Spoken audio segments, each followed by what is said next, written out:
Good afternoon, sir. Good afternoon, sirs. Good afternoon. You are Divyanshu Pal Nagar. Yes, sir. Please take a seat, Divyanshu. Thank you, sir.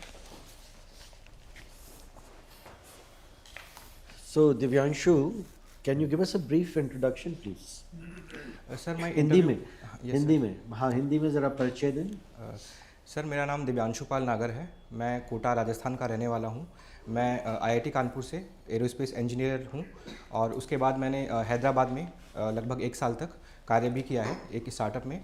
और sir मेरी अभिरुचियाँ हैं endurance running करना और त्राटक meditation की practice करना. तो वो जो आप स्टार्टअप में आपने जो काम किया वो क्या था, उसमें क्या इन्वॉल्व था? सर जो स्टार्टअप था उसका नाम एडमाई ब्रांड था और ये sir online media space aggregator है. तो सर अगर मान लीजिए कोई भी कंपनी का जो मार्केटिंग मैनेजर है, अगर वो कोई एडवर्टीज़मेंट बुक करना चाहता है तो वो सर उसकी वेबसाइट पर जाकर ऑनलाइन एडवर्टीज़मेंट स्पेसेस ब्राउज़ कर सकता है एंड बुक कर सकता है. ये बताइए दिव्यांशु, आपका जो स्पेशलाइजेशन है वो तो इतना टेक्निकल है, एरोस्पेस इंजीनियरिंग, तो आप ये सिविल सर्विसेज में क्यों जाना चाहेंगे? सर क्या रुचि है, मोटिवेशन क्या है?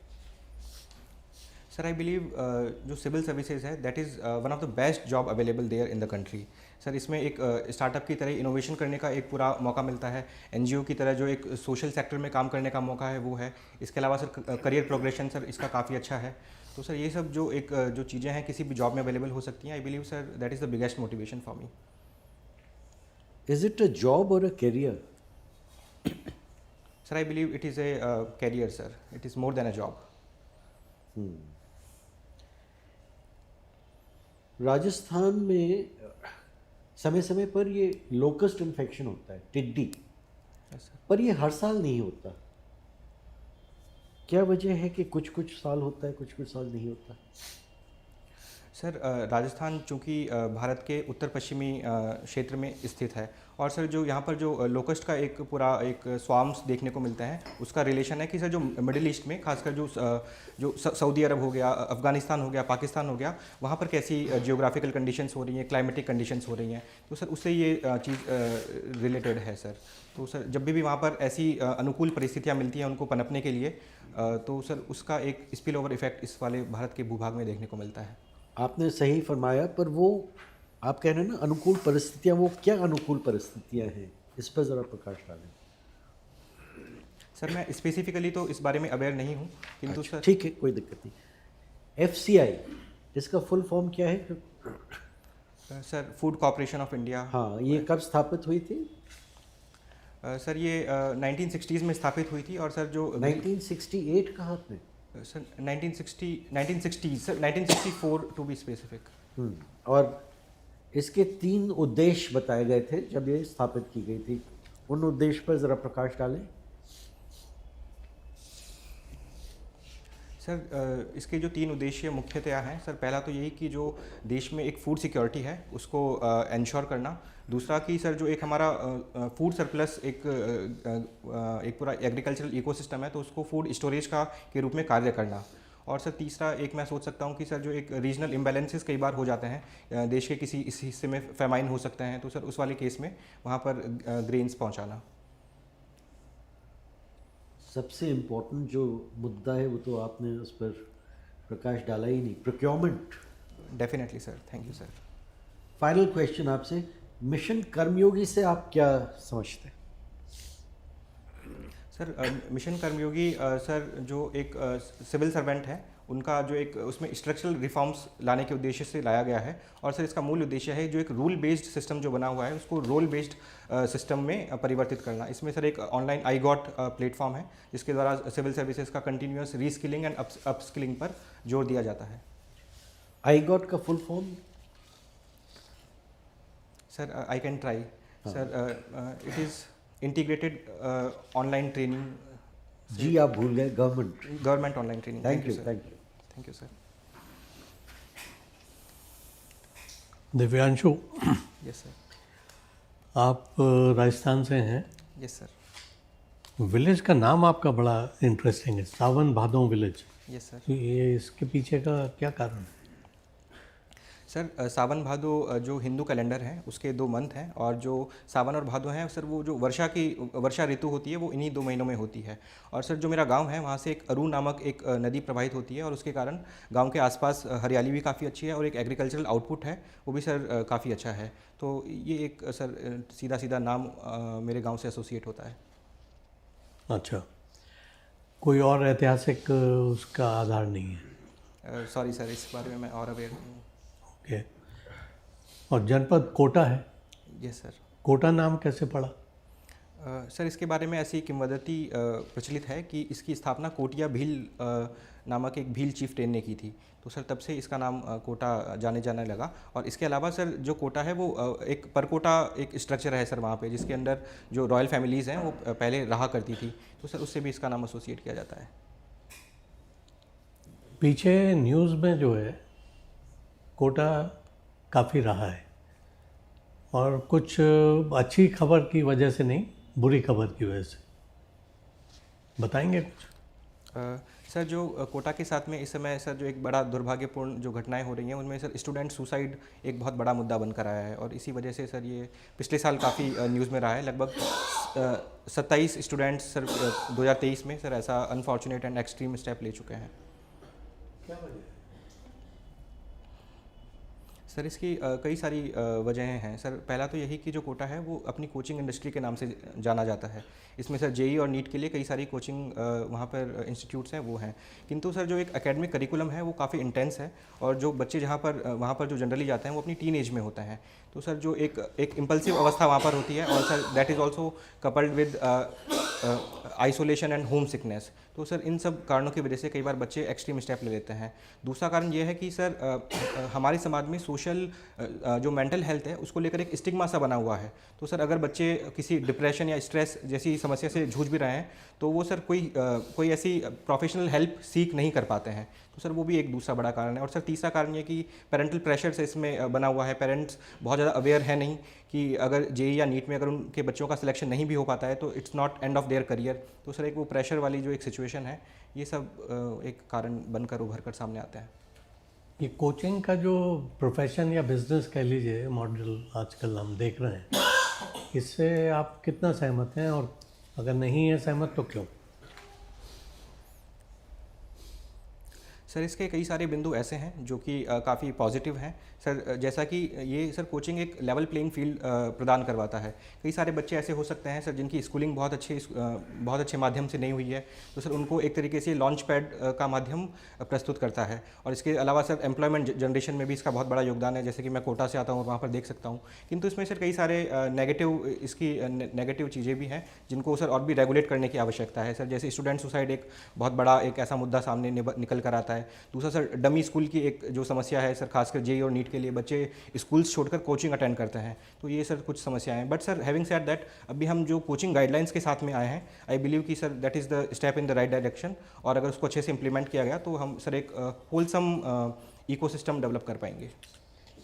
एक अंतिम प्रश्न आपसे, क्योंकि अभी आपके स्टेट में इलेक्शंस भी हुए हैं। इलेक्शन से रिलेटेड एक डिबेट चल रही है, ईवीएम हो या बैलेट पेपर, तो इसमें आपका क्या विचार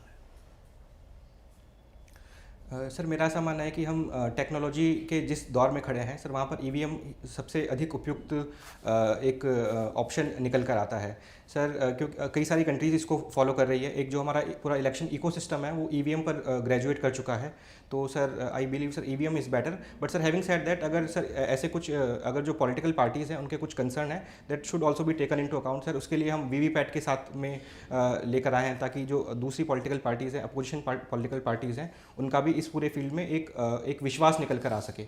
तो sir I believe EVM is the way. Thank you sir. Divyansh, arrow space engineering से मैं ग्रेजुएशन किया है IIT कानपुर से। Yes, sir. Great achievement, congratulation. Arrow space engineering, चलो एक बात करते हैं एरो स्पेस इंजीनियरिंग से संबंधित। बोइंग का एक प्लेन है 737 मैक्स, काफ़ी कंट्रोवर्सी में रहा है, क्यों? सर इसके कारण है कि सर पिछले कुछ सालों में ये जो बोइंग 737 मैक्स है इसकी कई सारी दुर्घटनापूर्वक ऐसे हमें इंसिडेंट देखने को मिले हैं। सर इसका अभी हाल ही में एक जो अलास्का में देखने को आया है कि जब प्लेन अपनी क्रूज अवस्था में था तो उसका जो डोर था वो डोर प्लग आउट था सर, वो वहाँ से टूट कर गिर गया।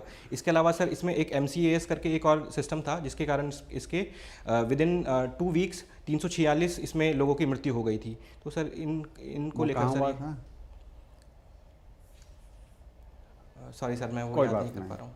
अभी क्या लेटेस्ट डिसीजन लिया है बोइंग ने अबाउट दिस प्लेन?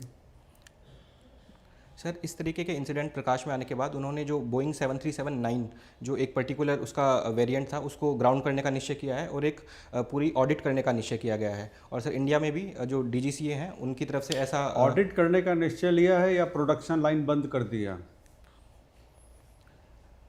सर जितना मैं अभी अपडेटेड हूँ सर उन्होंने इसके लिए सर अभी तो जब आप इंटरव्यू के लिए जाएं तो मॉर्निंग न्यूज़पेपर हमेशा देख करके जाएं। Definitely sir, thank you. Latest order development ये है अच्छा सर, कि बोइंग ने इसकी प्रोडक्शन लाइन बंद कर दी। Okay sir, thank you sir.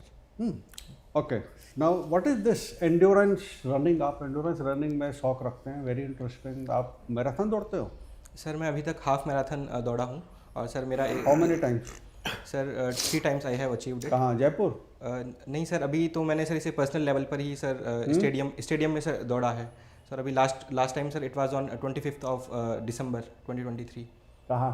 Sir Delhi में ही, जहाँ पर मैं रहता हूँ। कौन से मैराथन थे? सर हाफ मैराथन थी, लेकिन मैंने सर अपने पर्सनल उस पर ही एक आप मोबाइल अपने से दौड़ गए? हाँ सर। यहाँ तो इवेंट होती है। हाँ सर, अभी सर 16 फरवरी को एक इवेंट होने वाला है, इसके लिए मैंने वो है new Delhi marathon? Yes sir, yes sir. दौड़े होते हैं सर उसमें मैं अभी जाऊँगा सर, उसमें दौड़ोगे? हाँ definitely sir. That's very good. मैं दौड़ चुका हूँ मैराथन को 2-3 बार।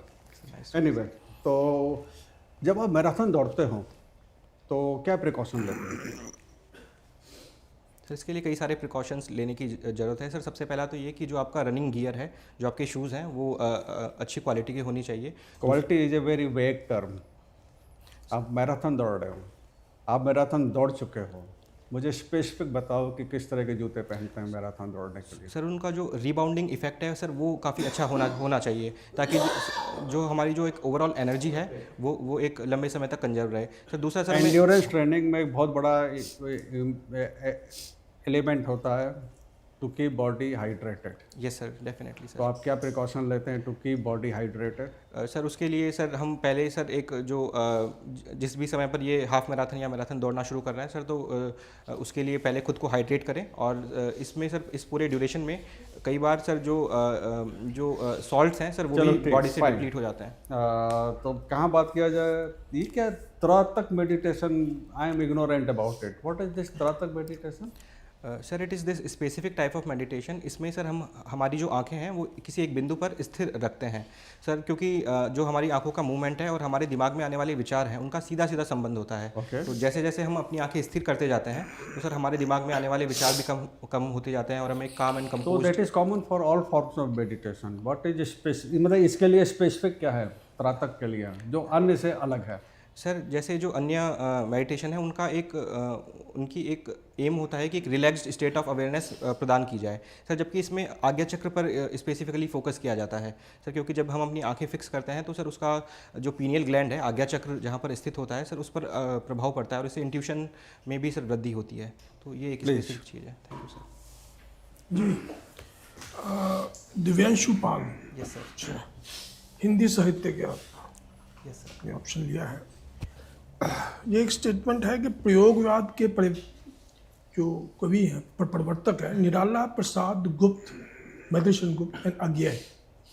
तो कैसे पाते हैं 4 कवि और लेखकों को आप प्रयोगवाद के संदर्भ में? सर एक प्रयोगवादी कवि वह कहलाता है जो कि अपने कविताओं में नए नए प्रयोग करे और किसी भी एक विचारधारा से बंधकर न रहे सर। तो इस संदर्भ में देखा जाए तो निराला डेफिनेटली एक प्रयोगवादी कवि ठहरते हैं, क्योंकि छायावाद में रहते हुए भी उन्होंने प्रगतिवादी कविताएं लिखी और प्रयोगवादी कविताएं भी लिखी। और सर जो अज्ञेय हैं उनका इस संदर्भ में सर खासकर नाम लिया जाता है, क्योंकि सर उन्होंने प्रगतिवाद और प्रयोगवाद दोनों के बीच कड़ी के रूप में भी कार्य किया और कई सारी नई धारणाएँ भी और नई विचारधारा भी सर हिंदी साहित्य में आगे लेकर आए सर। इसी तरीके की बात सर प्रसाद और गुप्त में मैं कहने में बहुत कंफर्टेबल नहीं होऊंगा सर, क्योंकि उनका जो ज़्यादातर जो काव्य कर्म है वो या तो छायावाद का दिखता है अथवा उससे पहले की जो हिंदी की एक पूरी धारा चली आ रही है उसका दिखता है? भारतेंदु हरिश्चंद्र का हिंदी साहित्य में क्या स्थान पाते हैं आप?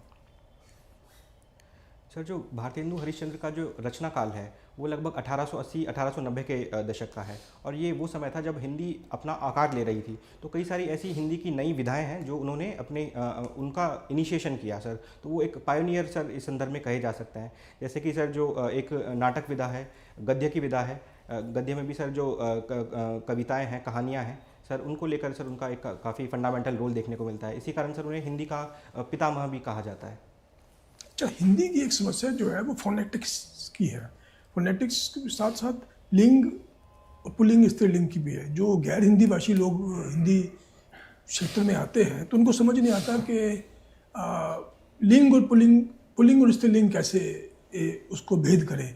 कि बस आती है, स्कूटर आता है ना, इस तरह से कई ऐसे शब्द हैं जो वो ठीक से पकड़ नहीं पाते और उल्टा बोलते हैं। तो क्या कारण है हिंदी में एक इसका कोई भेद कुछ स्पष्ट नहीं है? सर इसका एक बहुत बड़ा कारण ये है कि जो एक हिंदी है सर वो एक अपने आप में मिली जुली भाषा है। उसमें सर अवधी के तत्व भी मिल जाते हैं, जो एक बिहार में चली आ रही जो लैंग्वेजेस हैं उनके तत्व भी मिल जाते हैं, और साथ ही साथ में जो पश्चिमी हिंदी है, राजस्थानी, हरियाणवी, इन सब के तत्व भी मिल जाते हैं। तो इस मिली जुली भाषा होने के कारण सर जो ग्रामर के रूल हैं वो सर कई बार कुछ लोगों को स्पष्ट नहीं हो पाता है। किंतु सर हम इस संदर्भ में 1966 में एक मानक भाषा के साथ में सर जो एक राजभाषा विभाग है वो आया है, और उन्होंने सर इन सब जो अलग अलग रूप चल रहे हैं उनके रूप में उनके संदर्भ में स्पष्टीकरण किया है। अच्छा, ओके, आप एक स्टार्टअप में भी कुछ काम किया है। मान लीजिए आपने ये एजुटेक, मान लीजिए आपका एक कोचिंग इंस्टीट्यूट 99 नोट्स आपका है और आप सीईओ हैं और आपको कहा जाता है कि इन्वेस्टमेंट को फंडिंग चाहिए। आप इन्वेस्टर्स के आगे पिच कैसे करेंगे कि वो इस एडटेक में फंडिंग आपको दें? क्या क्या आप बताएंगे? सर मैं कुछ सेकंड सोचने का समय लेना चाहूँगा।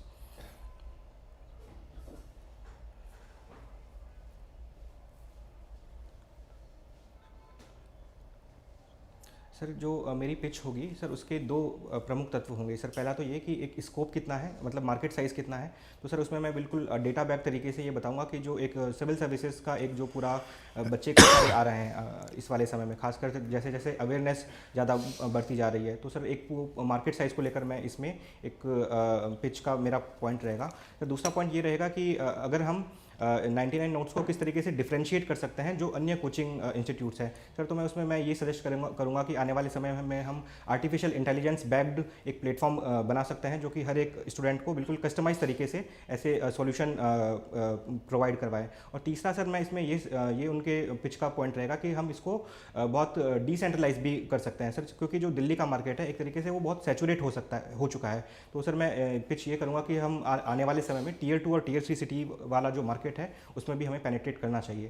तो सर ये मेरे मुख्य बिंदु रहेंगे। इसमें जो है कि अल्फा क्रिएट करना, एक डिस्टिंक्शन क्रिएट करना वेरी डिफिकल्ट, क्योंकि जब इतनी क्राउडेड मार्केट होती है तो उसमें आप कैसे सोच सकते हैं कि आज मेरा ये फाइनेंशियल पैरामीटर्स ये है और 5 साल में मैं यहाँ पहुँचना चाहता हूँ, बिकॉज कंपटीशन आगे और ज़्यादा भी हो सकता है। तो कैसे आप कह सकते हैं कि मेरी जो विज़न है आज से 5 से 10 साल में वो मैं पहुंच पाऊंगा, तभी तो पैसा लगाएगा।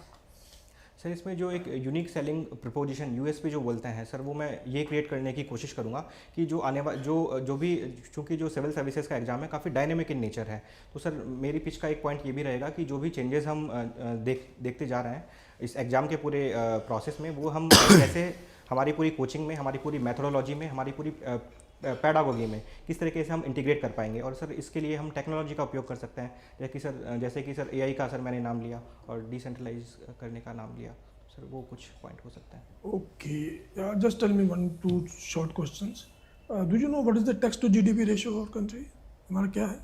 यस सर, जो direct tax to GDP ratio है वो सर अराउंड 16 to 17% है। दैट इज वो राज्य और केंद्र का मिला के है कि खाली केंद्र का है?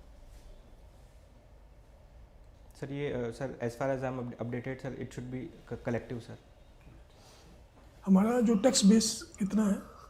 सर अभी थोड़े दिन पहले ही सर जो इस संदर्भ में डेटा आया है वो उसके अनुसार sir 6.93 crore total direct tax payers हैं?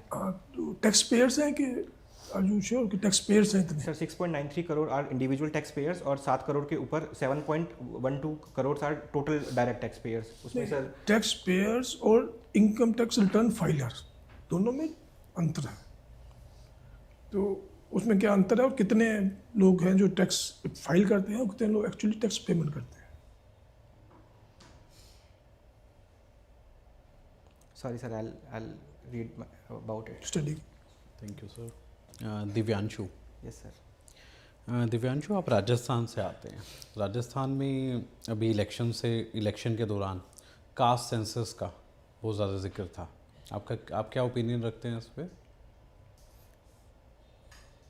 Sir I believe going forward हम एक कास्ट सेंसस कंडक्ट करवा सकते हैं सर। इससे जो भी हमारी स्कीम्स हैं उनको फाइन ट्यून करने में मदद मिलेगी, और जो ऐसे सोशल ग्रुप्स हैं जो अभी तक पॉजिटिव जो एक अफर्मेशन की एम्बिट में नहीं है, उनको भी सर हम इसके एम्बिट में ला सकते हैं।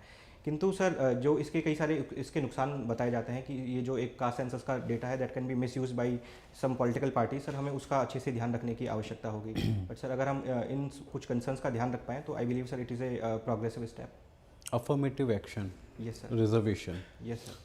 ये हेल्पफुल है?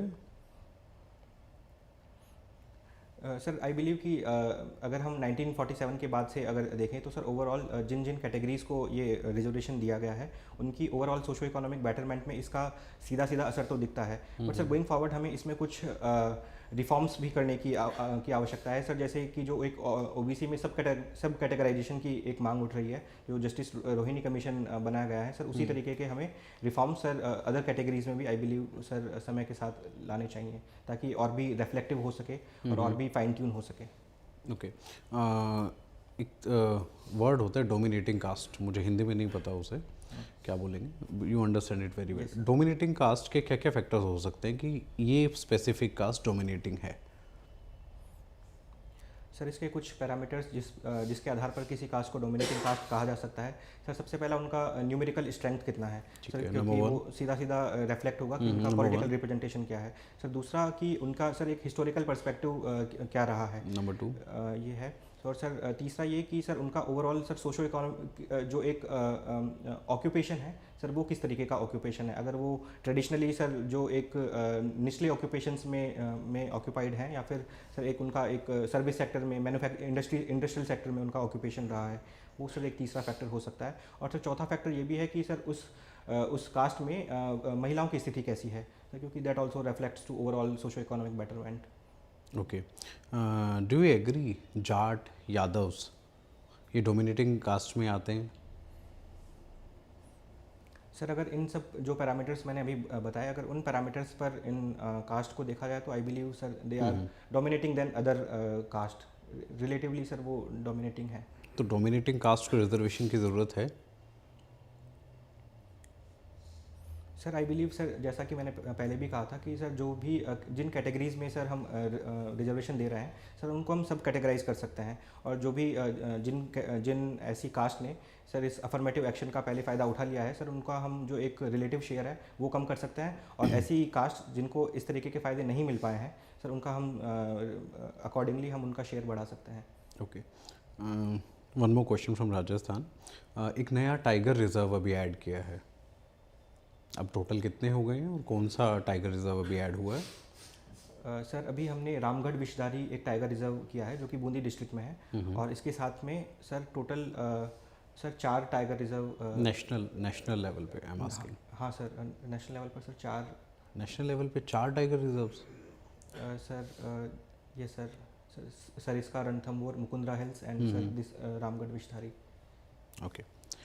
अभी आप कोचिंग इंडस्ट्री की बात कर रहे थे और अभी आपने जिक्र भी किया मिनिस्ट्री ऑफ एजुकेशन ने कुछ गाइडलाइंस दी हैं।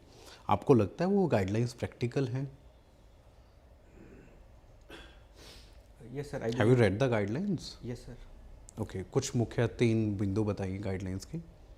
सर उसमें सर पहला पॉइंट तो ये कि जो भी कोचिंग सीकिंग स्टूडेंट हैं उनकी मिनिमम एज डिफाइन की गई है, होनी चाहिए, दैट इज़ 16 ईयर्स। और सर इसके अलावा जो भी कोचिंग सेक्टर के जो एडवर्टीजमेंट है, so they need to be more transparent and they need to be more accountable for their results. और सर इसके अलावा सर जो ट्यूटर्स हैं उनकी भी एक मिनिमम क्वालिफिकेशन डिसाइड की गई है कि उनको एक ग्रेजुएट स्तर का एटलीस्ट होना चाहिए। और सर इसके अलावा पेनल्टीज़ का भी इसमें प्रोविज़न किया गया है। Sir I believe sir it is totally implementable.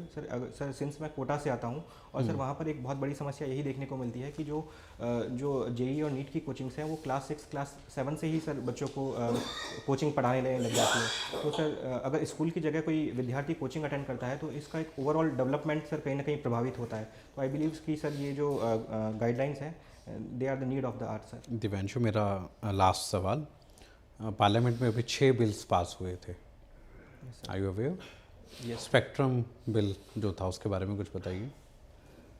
Sir मैं कुछ सेकंड सोचने का समय लेना चाहूँगा।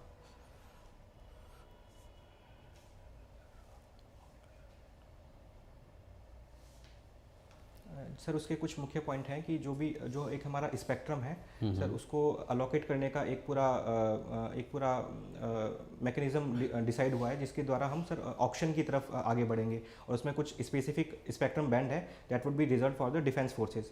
इसके अलावा सर जो एक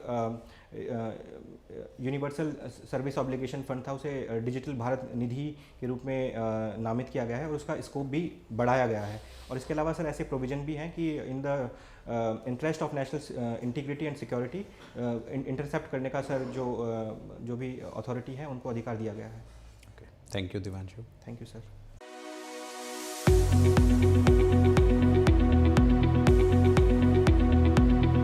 कब है आपका सर 7 फरवरी। इंटरव्यू? 7 फरवरी।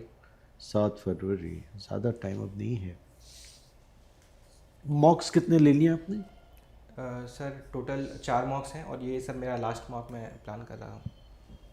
गुड। हाँ, मॉक्स पे अब I think optimum number has been reached. इसके बाद प्रिपरेशन। पहली बात तो ये है कि व्हेन यू कम इन तो आपको जो इम्पैक्ट देना है टू द पैनलिस्ट वो ऑफिसर वाला देना है। तो hair has to be neatly combed,